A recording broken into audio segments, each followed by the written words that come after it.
Hello everyone! In this video, I will be describing the research made for my master's thesis completed in 2022 to earn the degree of Glass and Ceramics Art and Science. I will be talking about the inspiration for my thesis exhibition, how the process of making influences my work, and discussing how mold shape and glass formulas affect the castability of glass. This research started with the occurrence of unexpected results in my art practice.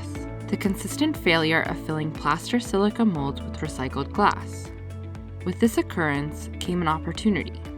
The opportunity to study the melting behaviors of recycled glass and how they compare with other silica-based glasses when being casted. This study provides us with different ways of solving glass casting problems and gives us information about the castability of several glass formulas, including what makes certain glasses more cast-friendly than others.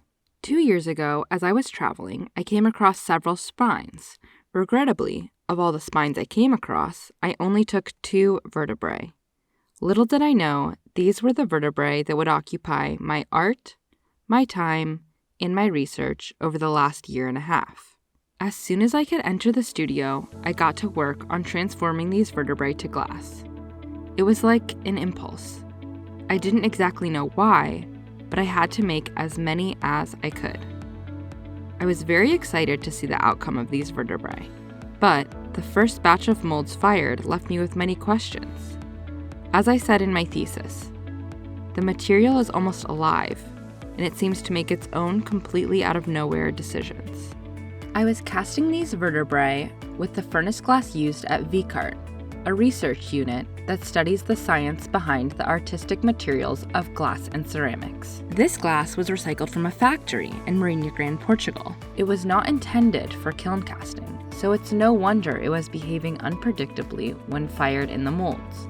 Using recycled factory glass comes with its own list of challenges, but it's very beneficial to study. The reuse of glass is important and eliminates waste and energy used to make new batches of glass. What I would consider a well-cast glass object would be one in which the glass fully melts into all crevices of the mold and that shows the texture of the object without picking up the texture of the refractory mold. The problem that occurred with these vertebrae was that the furnace glass was not filling the molds. Kiln casting is not necessarily easy.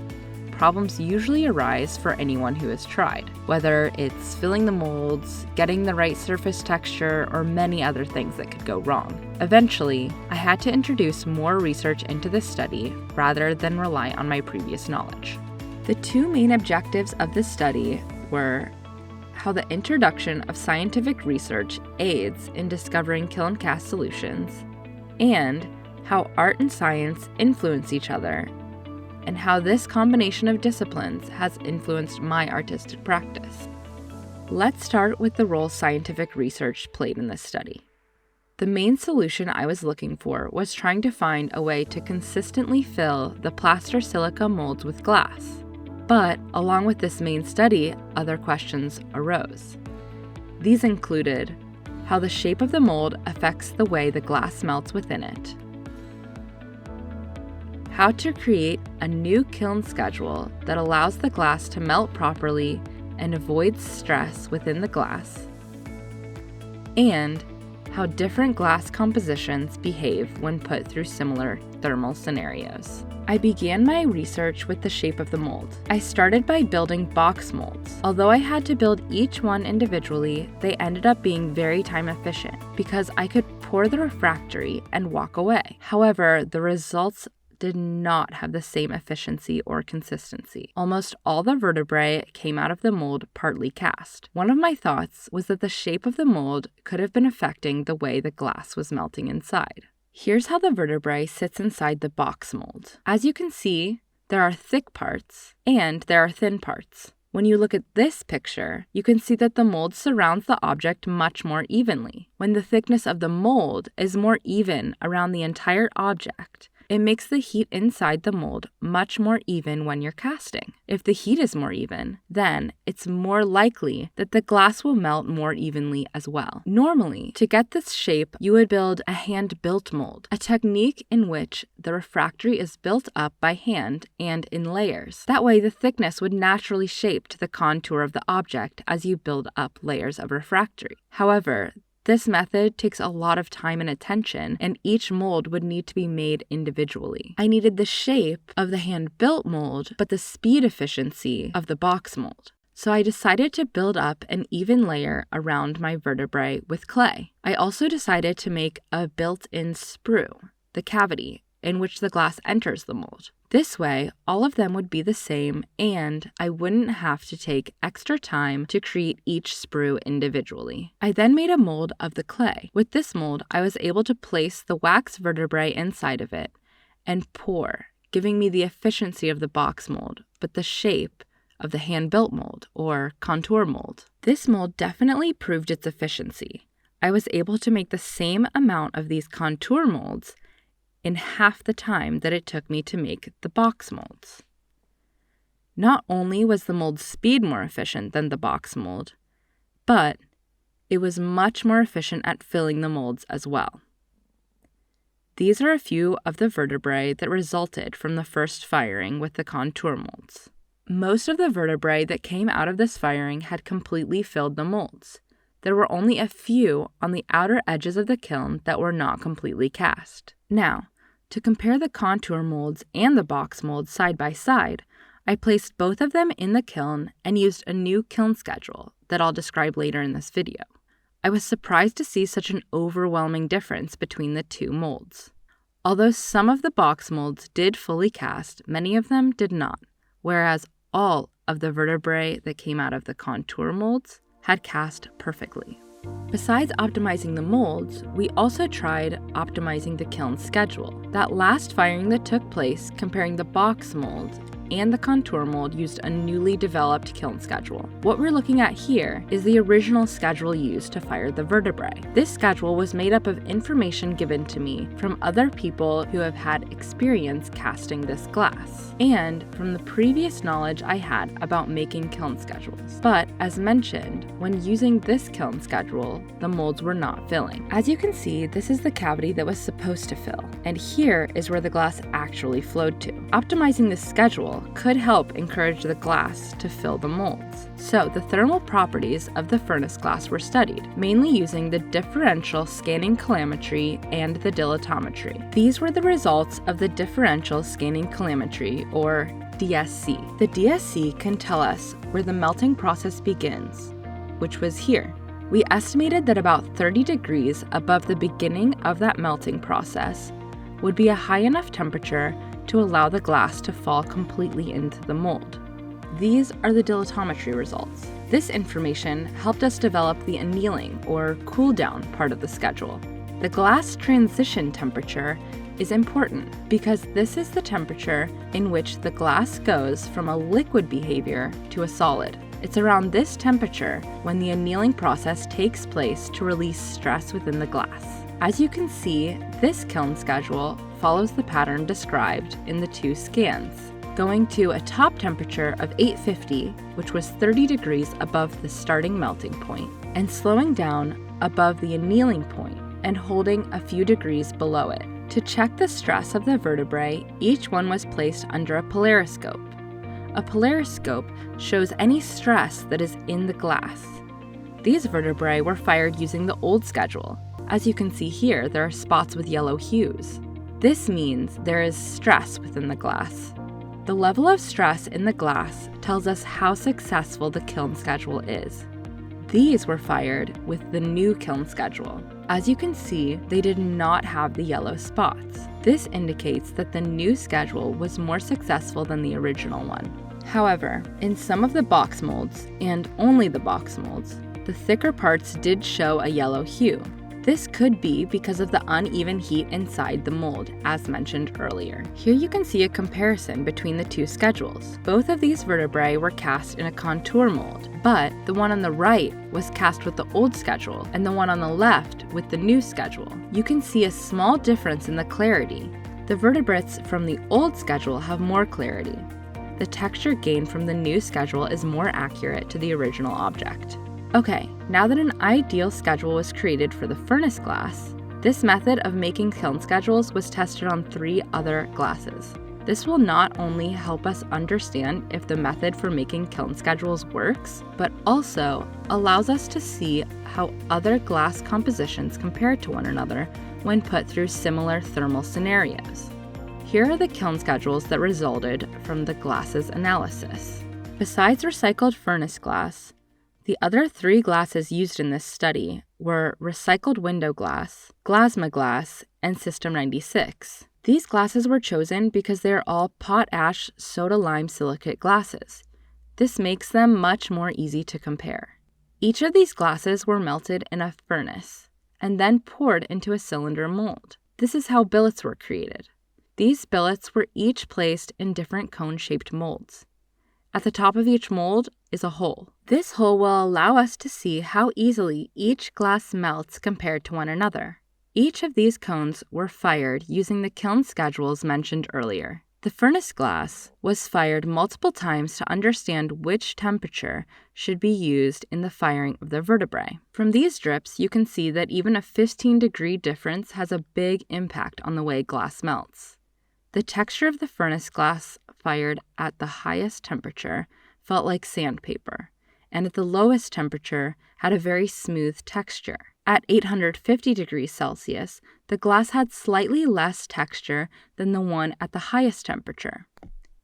After comparing the drip results of the other 3 glasses, you can see that Glasma melts the same amount at 820 degrees Celsius as window glass does at 855 degrees Celsius, meaning that Glasma has a much lower melting point. The System 96 glass had the longest drip of all the glasses at the second lowest temperature, meaning it also has a low melting point. When it comes to comparing the texture results of the other 3 glasses, Glasma and window glass were quite smooth, whereas System 96 had so much texture that you can see the hairs and skin that rubbed off of me as I was setting it down to take a picture. This could mean that the System 96 glass was fired at a much higher temperature than it needed to, because the drip was so much longer and the texture was so rough. After seeing the results of the melt and texture test, Glasma seemed to have the best results in terms of color, clarity, and texture. I would consider it to be the best of the 4 glasses for casting, whereas window glass was the worst of the 4 glasses. You can see here that it not only had a very blue color, but it also devitrified on the surface. After an X-ray fluorescence scan of each of the glasses, their compositions were revealed, and a comparison between the melt and texture test and the compositions were made.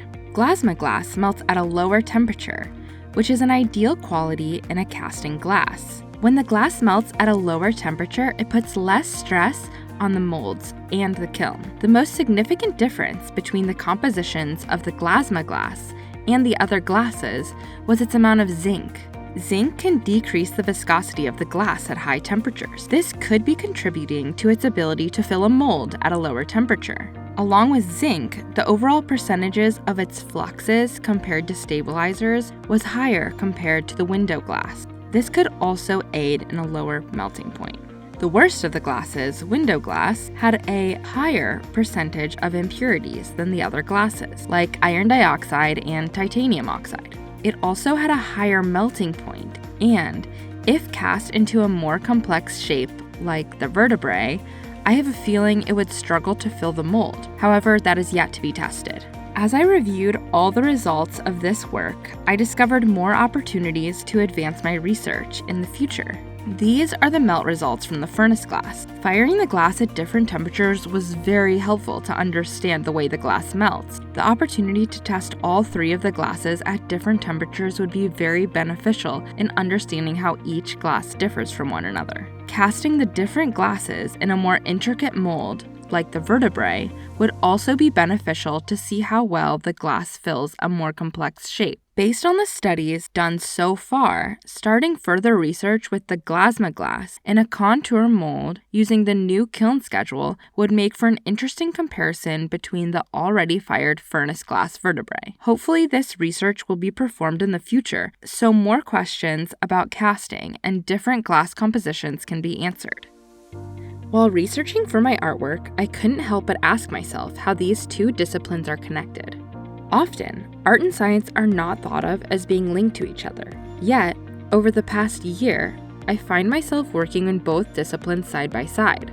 Before starting this master's program, the influence of science on art seemed obvious. Many of the materials artists use are developed through science. Glass especially is very impacted by science. The glass formulas need to be made perfectly to get the correct colors and malleability to please the artist. The impact of art on science, though? This was a harder question for me to answer. It wasn't until I reflected on the work done here before I realized the influence art has on science isn't so hidden. After all, none of the research here at VCART would exist without the influence of art. When an artist encounters a problem while making their work, it's a problem that doesn't occur in the world without the artist. That problem is then passed to a scientist and sparks a line of research that otherwise wouldn't have existed. This research could solve other problems and answer other questions outside of the art world as well. In the artwork I developed from this research, the influence of science on my process seems clear. I used science to solve the problem of the glass completely filling my molds. But the scientific research has more of an impact on my work than what's on the surface. I had never tried to solve problems like this before. I usually come up with a quick solution and hope that it works, which is what I did in the first couple of firings of these vertebrae. But when I started adding scientific research, the process of my work slowed down. I stopped to think things through rather than use rushed solutions to make the art come alive more quickly. The act of trying this new way of solving problems left me with this: stress, an emotion that everyone shares in one form or another. For me, it comes in many areas of my life. This thesis, for example. The pieces that resulted from this work are nothing like the ones I imagined when picking up the first vertebrae over a year ago. Then, I had imagined one spine. Now, I have made several. Then, the spine didn't belong to a body. Now each one is connected to a human. It's interesting, the way your mind fills and your ideas grow the longer you spend with an object. Artistic obsessions are good obsessions. They are the fuel that keeps artists creating. As long as your obsessions keep your mind moving and encourage your art to grow, you should welcome them. After a year of being invested in this single object, learning about it from the inside out, building strength through the process, and accepting the problem of fixing failed pieces, I was able to take a step back and let the ideas consume me. This is what resulted.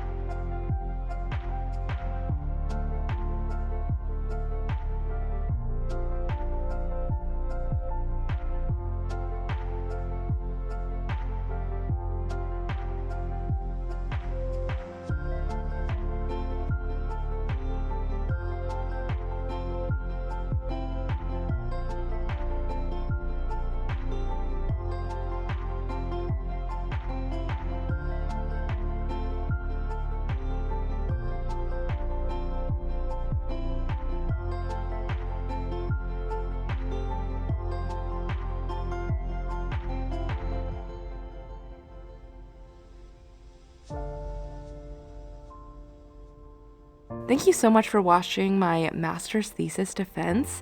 I hope you learned something new. If you do want to dive deeper into these subjects, my thesis is available to the public in the link below and includes step-by-step guides on how to create the molds used in this video. If you enjoyed this video and want to follow more of my artistic practice, my YouTube account will follow, and check out my Instagram and website link in the caption. Thank you. Hope to see you back here soon.